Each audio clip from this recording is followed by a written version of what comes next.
Chevauchement des missions, doublons de structure, insuffisance de planification à la direction de la planification et de l'évaluation des statistiques, insuffisance de contrôle administratif et financier, nécessité de renforcer le pilotage stratégique du ministère.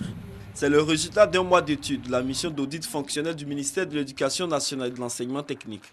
À travers cette étude d'évaluation et d'analyse des services et directions, la tutelle veut améliorer sa gestion financière, administrative et pédagogique. Si on veut réaliser un pilotage en disposant d'outils performants tels que les plans d'action, les tableaux de bord, il faut qu'à tous les niveaux du ministère, qu'il y ait l'élaboration de plans d'action selon l'approche de la gestion axée sur les résultats, avec la définition d'indicateurs clairs pour qu'à des moments bien précis, qu'on puisse mesurer les progrès réalisés, n'est-ce pas, et apporter les correctifs nécessaires aux différents dysfonctionnements constatés.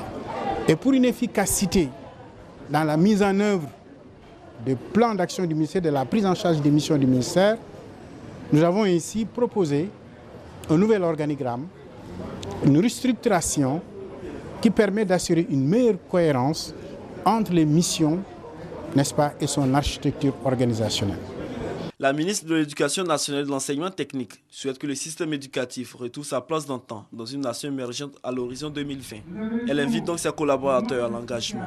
Comment atteindre ces objectifs si importants dans un contexte particulièrement difficile où les écueils ne sont pas simplement de nature financière ou matérielle, mais aussi d'ordre institutionnel et stratégique, parfois même relationnel.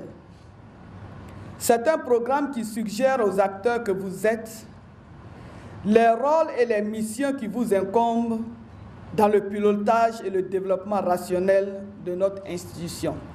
Les travaux de réflexion vont durer 3 jours au cours desquels les participants vont redéfinir une nouvelle politique de développement du système éducatif ivoirien.